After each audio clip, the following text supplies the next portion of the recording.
much better if it had something on it.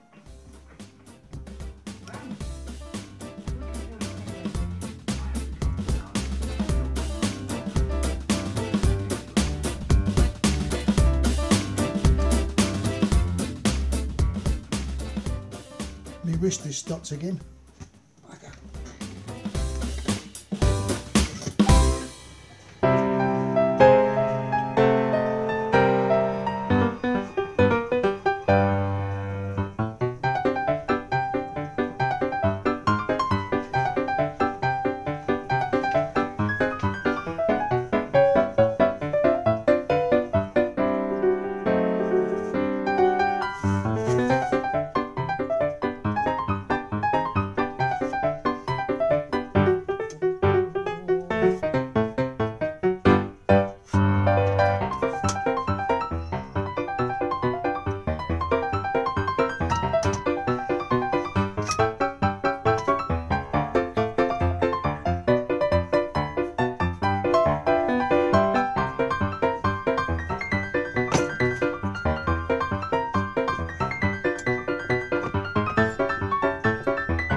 Alright guys.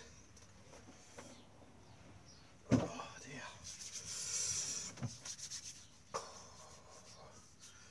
Give me a second.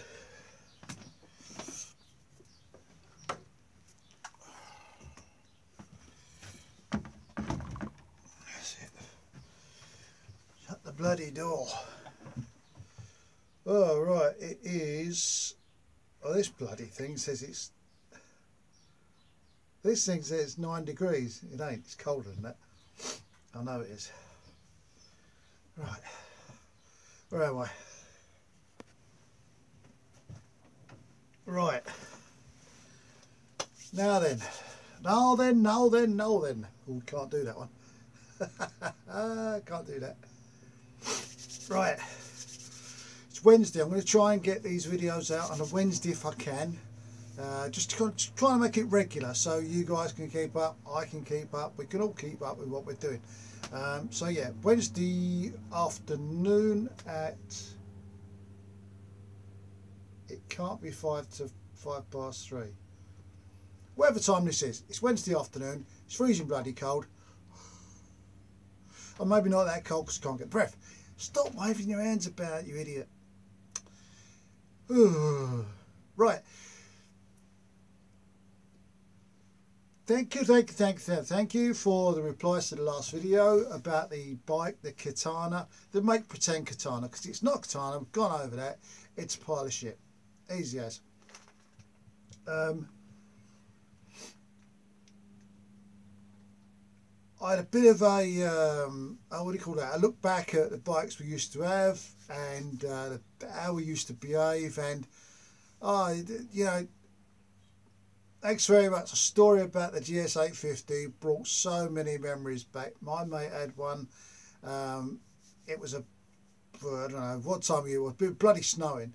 He was going down the M3.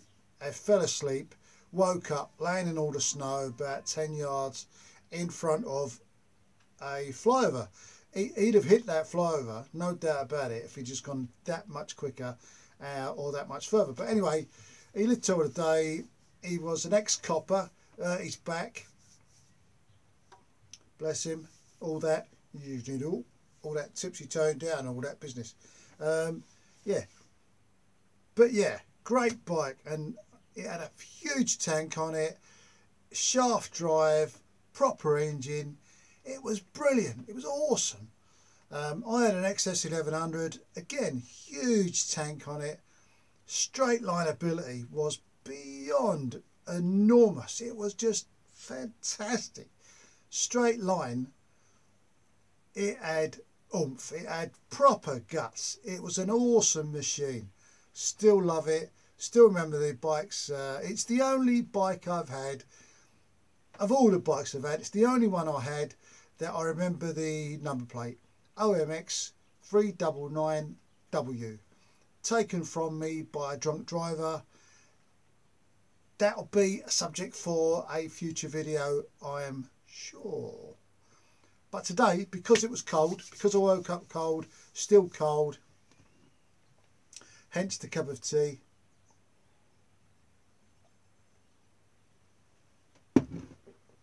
Oh, I'll try and get through that today before it gets cold. Can't stop running my hands, bloody freezing. Anyway, it's about keeping warm. How do we keep warm on a bike when the weather starts getting cold? How do we do it? How do we stay warm on a bike when the weather starts getting cold? Well, the obvious answer is thermals. Thermals, your base layers, are the obvious answer. You keep warm in layers. I mean, most people know that anyway. You put layers on, and the air between the layers and the air in the little, little gaps in the material, they warm up, and they're meant to keep you warm, and blah blah blah. Easy peasy. That's roughly how you keep warm. But on a motorcycle, you've got to take extra. What do you call it? You've got to put in extra effort to keep warm on a motorcycle, because your hands, your head, your feet, your knees, they all start to freeze, because it doesn't matter how many layers you've got on, they will get cold. No doubt about it. Your fingertips will start going numb, your toes will start going numb, and your knees will freeze up because they just can't take the cold. Right. You can buy thermal gear. You can buy the stuff that heats up, like your heated jacket, heated gloves, heated boots, or heated socks, heated trousers, or all this stuff. If you can't afford all that though, because all that's expensive. I mean, the heated gloves they're a hideous amount of money for heated gloves. They really are. They're a total piss take. I'm going to go on to the subject of bike gloves anyway, because they really do take the piss. I saw a pair of bike gloves advertised in a magazine the other day, and they wanted 250 quid for gloves. 250 quid for gloves. That is just stupid. The trouble is, there are people out there who will buy them. They'll buy them. They want to look like their latest, I don't know, Rossi, De Silva, De Santos, DiCaprio, De Kipling. And he makes fantastic cakes. But it's no need. It really isn't any need. There are plenty of things. I mean, as far as layers go, you can buy like undergloves. They're like a silk glove that you put underneath your motorcycle glove. They're good. If you're travelling around regularly, I mean, get the handlebar muffs.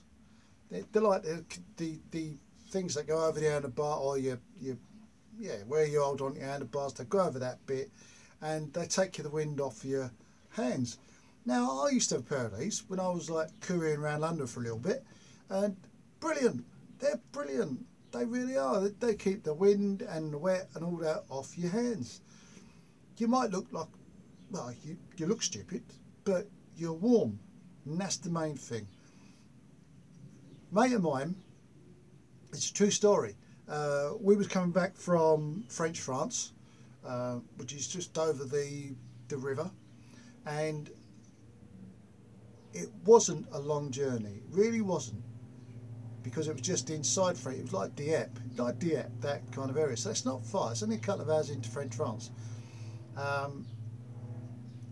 got back to the ferry. It was Newhaven. It was Dieppe to Newhaven ferry. So we've been on the ferry for about 4 hours. Got off at Newhaven. The first petrol station we came to, now it was bloody cold. It really was cold. But the first petrol station we came to, one of our mates, it was so cold he couldn't undo the petrol cap. Like, you know, twist off petrol. He couldn't undo his petrol cap because his hands were too cold.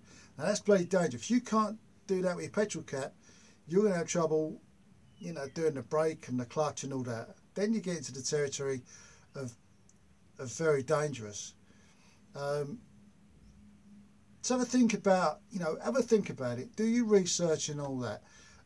There are other things you can buy that keep you warm, apart from the heated jackets and all that. Fishermen they've got a great deal of stuff that keep you warm. They've got hand warmers, they've got leg warmers, they've got all these things. You can't beat padding on your legs. You got your thermal underneath your what's names, your long johns. Don't be embarrassed to wear them. I'm not. You got long johns, then you got a pair of protective trousers. Don't be worried about putting another pair of like waterproof trousers over them. Even if it's your like thin waterproofs, the thin ones. I like them, but they'll take the wind off of your extremities, so don't be afraid to wear them. Right, another thing, turns around, not knowing what he's doing, are these things. Now this is a big one, because this one goes, I put this one, you get a belt for this, and I put it across the bottom of my back like that. Obviously I don't have to hold it because I've got a belt for it. And what these are, and this is going to be a bit of a strange thing to show you, but have you ever seen these? They're like a gel pack. They're like a gel pack thing, and the way they work is there's a bit of metal in here somewhere. Let me find it and I'll show you. There's a bit of metal in here somewhere. First one to see the metal wins a prize. Where the bloody hell is it? Where's it gone? Right, hold on. Where's the metal gone? Oh, here it is, here it is, here it is. Well, the metal floats in. I don't think you can see that, but the metal. See that? Did you see the metal? Yeah. There you go.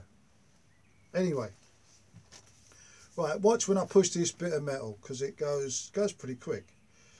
Lost the bloody thing. Oh, here it is, here it is, here it is. Right. What is that bit of metal? I don't know what it is, but anyway, right. I don't think you can see this. See if I can get this on camera.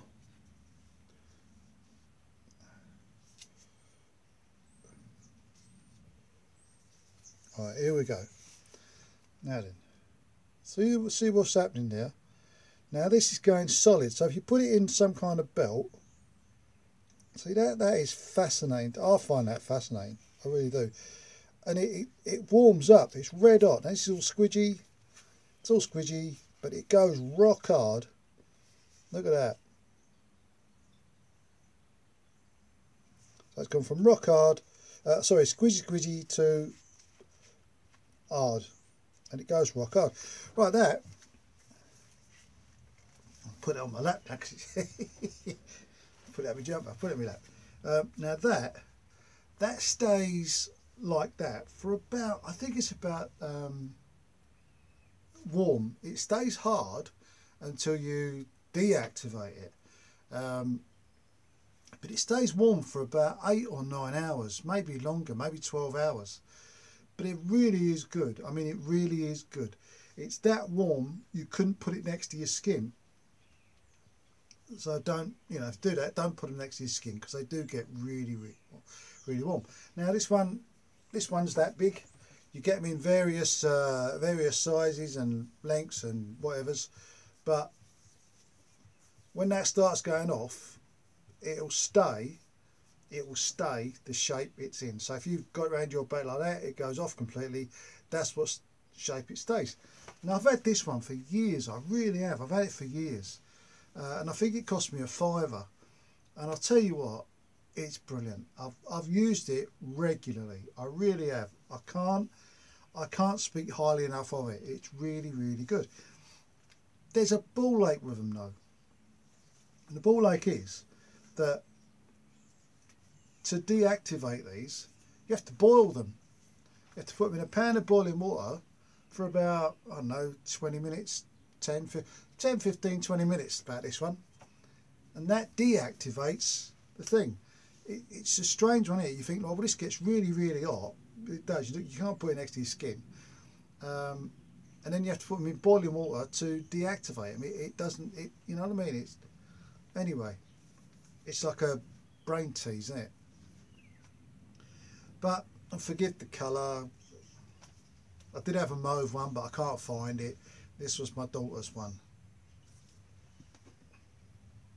Honest.